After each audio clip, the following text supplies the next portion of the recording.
Bonjour à tous. Dans le cadre de l'enseignement du module de psychiatrie, nous allons aborder ensemble aujourd'hui la question des troubles dissociatifs et troubles somatoformes. Ces troubles sont en fait un pan de l'ancienne névrose hystérique. Ce concept a été démembré. D'une part, on définit la personnalité hystérique ou histrionique. D'autre part, les aspects somatiques de la névrose hystérique se retrouvent dans les troubles somatoformes et les aspects psychiques dans les troubles dissociatifs. Les objectifs de ce cours: diagnostiquer un trouble dissociatif ou un trouble somatoforme, argumenter l'attitude thérapeutique et planifier le suivi du patient. Premièrement, nous allons aborder le chapitre des troubles dissociatifs. Les troubles dissociatifs, selon le DSM-5, se caractérisent par une perturbation et ou une discontinuité dans l'intégration normale de la conscience, de la mémoire, de l'identité, des émotions, de la perception, de la représentation du corps, du contrôle moteur et du comportement. Ces troubles sont principalement le trouble dissociatif de l'identité, l'amnésie dissociative et la dépersonnalisation des réalisations. Les troubles dissociatifs sont ressentis comme des intrusions spontanées dans la conscience et le comportement, accompagnées d'une perte de continuité de l'expérience subjective. Ces troubles s'observent souvent dans les suites d'un traumatisme et leur symptomatologie est influencée par la plus ou moins grande proximité du traumatisme. Le stress aigu et le trouble de stress post-traumatique comportent des symptômes dissociatifs comme une amnésie, des flashbacks, un engourdissement physique et une dépersonnalisation des réalisations. Dans les troubles dissociatifs, nous allons aborder aujourd'hui le trouble dissociatif de l'identité, l'amnésie dissociative, la fugue dissociative, la stupeur dissociative et enfin le trouble dépersonnalisation des réalisations. Premièrement, le trouble dissociatif de l'identité, anciennement appelé personnalité multiple, coexistence chez un même individu de deux ou plusieurs personnalités bien distinctes, chacune s'exprimant à tour de rôle. Les personnalités sont indépendantes l'une de l'autre, chacune présentant des caractéristiques propres, identité, biographie, traits de personnalité, etc. Le plus souvent, la personnalité originelle est de tempérament inhibé, dépendant, l'autre personnalité étant souvent autoritaire, sûre d'elle-même. Le passage d'une personnalité à l'autre est généralement brutal en quelques secondes. Deuxièmement, l'amnésie dissociative. C'est une amnésie portant sur des souvenirs personnels importants. L'amnésie peut être soit circonscrite à une période précise de l'histoire du patient, ou focalisée sur une catégorie très précise de souvenirs, par exemple oubli de la langue maternelle, ou encore généralisée à l'ensemble de l'histoire du patient. On parle alors d'amnésie biographique. Ce type d'amnésie se distingue assez facilement d'une simple mauvaise mémoire par son caractère trop important et souvent systématisé. L'amnésie dissociative est parfois retrouvée dans l'état de stress aigu. Il faut toujours éliminer un trouble mnésique d'origine organique ou toxique. La fugue dissociative, le patient part de manière soudaine de son lieu de vie habituel. Il est le plus souvent retrouvé errant sur la voie publique, présentant une amnésie biographique, ne se souvient pas de son identité, incapable d'évoquer son passé. La fugue peut durer de quelques heures à quelques mois. Les souvenirs sont ensuite retrouvés en quelques jours, soit spontanément, soit après quelques rappels extérieurs. Il persiste une amnésie lacunaire de toute la période de la fugue. La fugue dissociative est souvent rencontrée pendant une guerre ou une catastrophe naturelle. Elle peut s'intégrer au tableau clinique d'état de stress aigu. Quatrièmement, la stupeur dissociative. Elle survient le plus souvent dans les suites d'un événement traumatique, pouvant faire partie du tableau clinique d'état de stress aigu. L'état de stupeur dissociative dure quelques heures à quelques jours. Elle est caractérisée par une suspension de l'activité motrice, une immobilité, un mutisme, une aréactivité aux stimuli extérieurs. Enfin, le trouble de dépersonnalisation-déréalisation. Donc, le trouble de dépersonnalisation-déréalisation affecte environ 2% de la population et touche autant les hommes que les femmes. Le trouble peut apparaître au cours de la petite enfance ou de l'enfance. Il commence rarement après 40 ans. Il est caractérisé par une sensation persistante ou récurrente de détachement de son propre corps ou de ses propres processus mentaux, en se sentant comme un observateur extérieur de sa propre vie. On parle alors de dépersonnalisation, et ou par une sensation de détachement de son environnement, on parle alors de déréalisation. Un sentiment de détachement par rapport à soi-même ou son environnement peut être éprouvé de façon périodique ou continue. Le trouble est généralement déclenché par un stress intense, en particulier dû à des actes de maltraitance affective ou de négligence pendant l'enfance ou d'autres stress importants, par exemple subir ou être témoin de maltraitance physique ou la mort inattendue d'une personne aimée. Les impressions temporaires de dépersonnalisation et ou de déréalisation sont fréquentes. Près de la moitié de la population s'est déjà sentie détachée d'elle-même, dépersonnalisation, ou de son environnement, déréalisation, à un moment donné. Ce sentiment survient souvent lorsqu'une personne a connu un danger menaçant sa vie, a pris certaines drogues comme de la marijuana, des hallucinogènes, de la kétamine ou de l'ecstasy, est très fatiguée ou encore est privée de sommeil ou de stimulation sensorielle, comme cela peut se produire en unité de soins intensifs. La dépersonnalisation ou la déréalisation peuvent aussi être les symptômes de nombreux autres troubles mentaux, tels que la dépression, troubles anxieux, etc., ainsi que de troubles physiques, tels que les troubles convulsifs. Les personnes ont souvent beaucoup de mal à décrire leurs symptômes et peuvent redouter ou croire devenir folles. Elles restent cependant toujours conscientes du fait que leurs expériences de détachement ne sont pas réelles, mais simplement ce qu'elles ressentent. Cette conscience est ce qui distingue le trouble de dépersonnalisation-déréalisation d'un trouble psychotique. Chez les personnes atteintes d'un trouble psychotique, cette perspicacité fait toujours défaut. Les sensations de dépersonnalisation-déréalisation sont considérées comme un trouble lorsque la dépersonnalisation ou la déréalisation survient spontanément, c'est-à-dire qu'elles ne sont pas provoquées par des médicaments ou un autre trouble mental, et qu'elles persistent ou se reproduisent. Mais aussi lorsque les symptômes sont particulièrement pénibles pour la personne atteinte ou rendent son fonctionnement quotidien ou professionnel difficile. Les symptômes induisent presque toujours une forte gêne. Certaines personnes les trouvent intolérables. Dépression et anxiété sont fréquentes. Le stress, une dépression qui s'aggrave ou de l'anxiété, un environnement nouveau ou hyperstimulant et le manque de sommeil peuvent accentuer les symptômes. Le médecin diagnostique le trouble en se fondant sur les symptômes après avoir réalisé des tests visant à exclure d'autres causes possibles, troubles anxieux, dépression, prise toxique, crise convulsive, etc. La prise en charge repose principalement sur la psychothérapie cognitivo-comportementale qui est souvent utile, mais aussi des anxiolytiques et des antidépresseurs en cas de troubles anxieux ou de dépression. Le trouble de dépersonnalisation-déréalisation peut disparaître sans traitement. On ne traite la personne que si son trouble persiste, est récurrent ou est source de souffrance. Deuxième chapitre que nous allons aborder aujourd'hui, les troubles somatoformes. Les troubles somatoformes sont définis par la présence de symptômes physiques non explicables par une affection organique.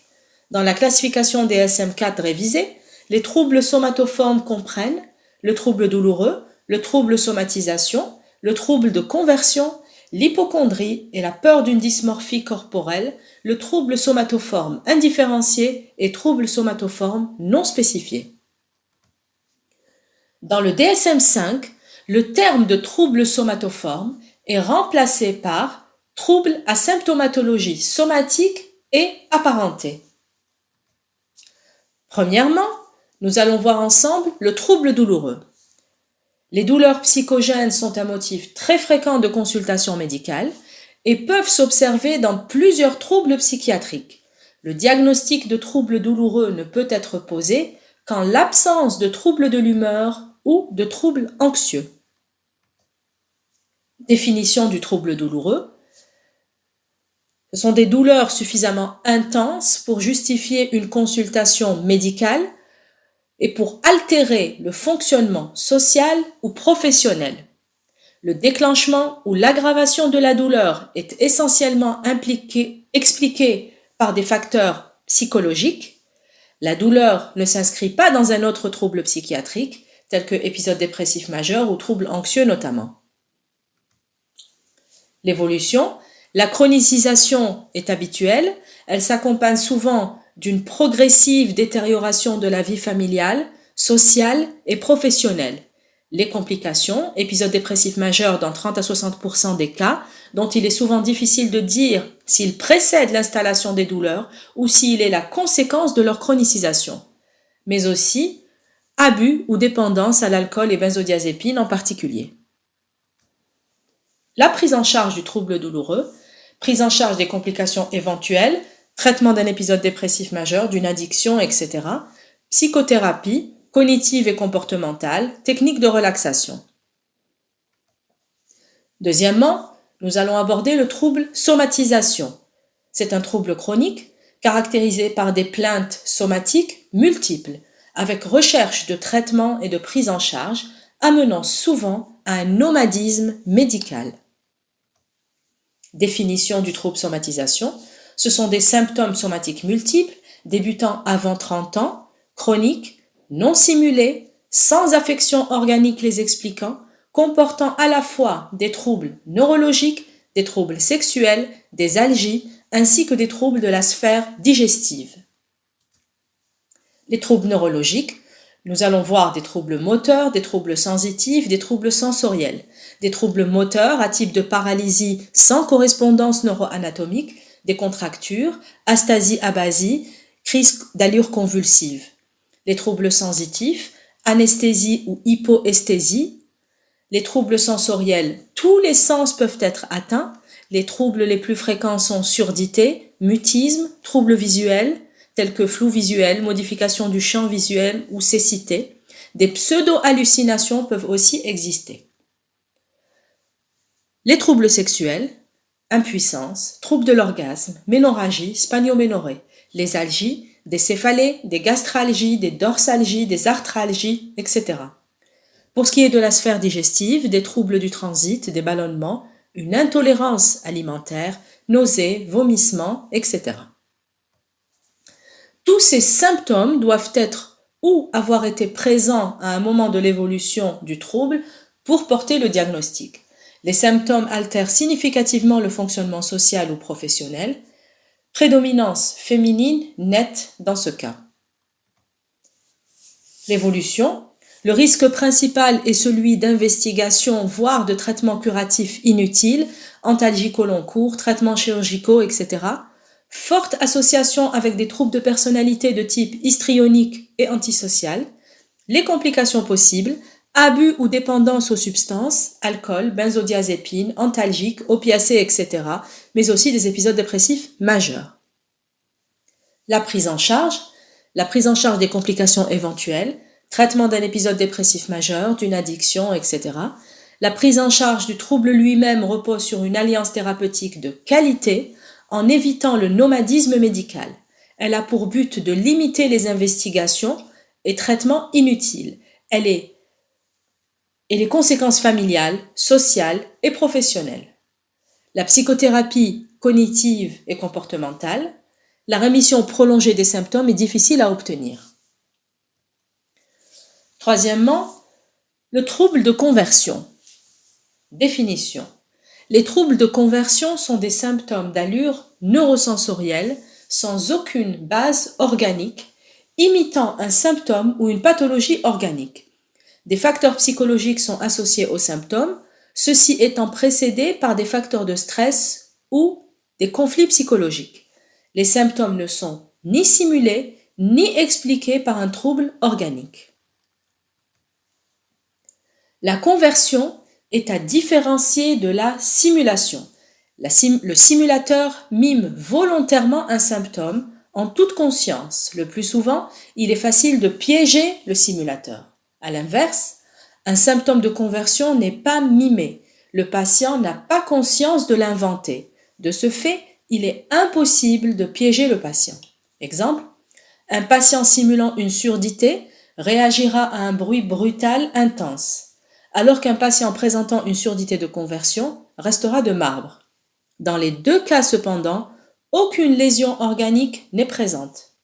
La frontière entre simulation et conversion est parfois floue. Les symptômes de conversion sont souvent enrichis de manière consciente. On a coutume de dire un simulateur ment au médecin, un hystérique se ment à lui-même. Réflexe à avoir. Avant de porter le diagnostic de trouble de conversion ou trouble somatoforme, il faut éliminer formellement une affection organique par un examen clinique complet et au besoin des examens complémentaires. Il faut cependant mesurer les indications de ces examens qui ont tendance à conforter les sujets dans leur statut de malade. À savoir, on parle de la belle indifférence. Il est classique de dire que les symptômes de conversion sont vécus par les patients avec une belle indifférence. Les symptômes sont exceptionnellement bien tolérés, malgré leur caractère souvent handicapant. Cependant, cette belle indifférence n'est pas toujours présente et l'anxiété est parfois très importante. Un peu de psychanalyse. Le terme de conversion a été introduit par Freud, qui a émis l'hypothèse que les symptômes conversifs reflétaient des conflits inconscients. La conversion s'intègre dans la névrose hystérique. Le symptôme organique représenterait le moyen de résolution symbolique d'un conflit psychologique inconscient, afin de maintenir le conflit en dehors de la conscience et d'apaiser les tensions internes. Le patient convertit une angoisse psychique en symptômes somatiques, d'où le terme de conversion ou conversion hystérique. Le sujet retire inconsciemment de ces symptômes deux types de bénéfices, primaires et secondaires. Les bénéfices primaires sont l'évitement des tensions internes par la conversion somatique. Les bénéfices secondaires, ce sont les avantages affectifs, professionnels, financiers que le sujet retire de ces symptômes et du handicap qui en résulte. Exemple, une standardiste devenant malentendante. En clinique, l'apparition des symptômes survient souvent en public. Les symptômes peuvent céder assez rapidement en isolant le sujet de celui-ci. Les symptômes sont variés et peuvent être moteurs, sensitifs, sensoriels ou viscéraux. Les symptômes sensitifs et sensoriels peuvent être à type d'anesthésie ou d'hyperesthésie, en particulier des extrémités, cécité, surdité, mutisme, etc. Les symptômes moteurs, on a la classique grande attaque décrite par Charcot, elle est rarissime aujourd'hui, elle associe agitation désordonnée, cris, état de transe. On peut avoir aussi des mouvements involontaires, des tics, torticolis, opistotonose, des crises d'allure convulsive, astasie-abasie, paralysie, etc. Pour ce qui est des symptômes viscéraux, on peut avoir des vomissements psychogènes, diarrhée, rétention aiguë d'urine, un globus hystéricus, c'est une sensation de corps étranger dans la gorge, ou un pseudo-siésis, ou communément appelé grossesse nerveuse, etc. Épidémiologie et évolution. La prévalence du trouble de conversion varie de 0,3 à 1% de la population. Il existe une prédominance féminine, 2 à 10 femmes pour un homme. Le début des symptômes est le plus souvent brutal et l'évolution le plus souvent spontanément favorable en quelques heures ou quelques jours. La prise en charge. La résolution des symptômes est le plus souvent spontanée. La prise en charge thérapeutique repose avant tout sur l'élimination d'une pathologie organique sous-jacente, par un examen clinique complet. Les indications des examens complémentaires sont souvent limitées. Ils ne doivent être pratiqués qu'en cas de vrai doute diagnostique. Quatrièmement, l'hypocondrie. Définition, c'est une crainte persistante d'être atteint d'une maladie grave fondée sur l'interprétation de symptômes physiques ou de troubles fonctionnels. La crainte persiste malgré la normalité des examens complémentaires et les propos rassurants des médecins. Multiplication des consultations, non pour résoudre le problème, mais pour obtenir une confirmation de la maladie. Ces préoccupations altèrent significativement le fonctionnement social, familial ou professionnel du sujet. L'évolution est le plus souvent chronique, avec des périodes d'exacerbation des troubles, correspondant souvent à des moments de stress psychosocial. Les troubles associés, ça peut être des épisodes dépressifs majeurs ou des troubles anxieux. La prise en charge, maintien d'une alliance thérapeutique, l'équilibre entre la prise au sérieux des plaintes itératives des patients et l'absence de multiplication des examens complémentaires et des traitements symptomatiques inutiles est souvent difficile. Prise en charge des éventuels troubles associés, traitement d'un épisode dépressif majeur, d'un trouble anxieux, etc. Psychothérapie cognitive et comportementale. Cinquièmement, peur d'une dysmorphie corporelle. Définition, c'est une préoccupation centrée sur un défaut physique imaginaire ou réel mais amplifié. Cette préoccupation est source d'une souffrance clinique réelle et altère le fonctionnement social, familial ou professionnel. Les préoccupations concernent le plus souvent des parties du visage, le nez, les yeux, les lèvres, mais aussi la peau, le système pileux, la poitrine, les jambes, etc. Évolution. Le trouble débute souvent à l'adolescence. L'évolution est en règle générale chronique. L'association avec un épisode dépressif majeur est fréquente. La prise en charge. Le traitement spécifiquement centré sur les préoccupations du patient est souvent peu efficace, chirurgie plastique, traitement dermatologique, etc. Traitement des troubles associés, dépression notamment, mais aussi psychothérapie de soutien. Enfin, les autres troubles somatoformes. Le DSM-4 révisé catégorise deux autres types de troubles somatoformes, troubles somatoformes indifférenciés et troubles somatoformes non spécifiés. Le trouble somatoforme indifférencié répond à une définition similaire au trouble somatisation, mais il n'y a pas suffisamment de symptômes pour poser le diagnostic de trouble somatisation. Pour ce qui est du trouble somatoforme non spécifié, inclut les troubles où sont présents des symptômes somatoformes ne répondant à aucun autre trouble somatoforme spécifique. Les principes généraux de prise en charge. Elle repose avant tout sur l'élimination d'une pathologie organique sous-jacente par un examen clinique complet et, le cas échéant, des examens complémentaires appropriés. Des examens complémentaires sans anomalie ne permettent cependant ni de rassurer les patients, ni de faire disparaître le symptôme. Le traitement doit s'axer autour de deux pôles, la prise en charge des symptômes et le traitement de fond.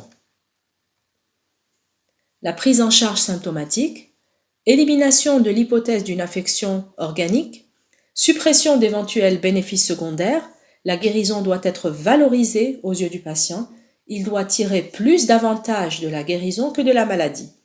Les techniques de suggestion permettent parfois une disparition du symptôme, en particulier sur des personnalités présentant un degré élevé de suggestibilité, comme les personnalités histrioniques. Elles consistent en une simple persuasion par le thérapeute de l'anorganicité du symptôme dans une attitude ferme mais non agressive. Le cadre hospitalier est parfois utile en lui-même. Il permet d'isoler le patient des relations socio-affectives habituelles. Le symptôme étant souvent intriqué dans ces relations, leur suppression fait que le symptôme ne se justifie plus. Le traitement de fond, alliance thérapeutique, établissement d'une relation de confiance entre médecin et patient, psychothérapie, le choix du type de thérapie dépend des motivations du patient et de ses capacités à percevoir sa maladie. Bibliographie. Pour établir ce cours, nous avons eu recours aux références suivantes. Psychiatrie, pédopsychiatrie, Châtillon, Galvao, ECN 2016. Psychothérapie de la dissociation et du trauma, 2016, chapitre 3, les troubles dissociatifs dans le DSM-5, Julien Daniel Guelfi. Manuel diagnostique et statistique des troubles mentaux, DSM-5. Et enfin, le manuel MSD, troubles de dépersonnalisation, déréalisation, par David Spiegel, mars 2019. Je vous remercie de votre attention.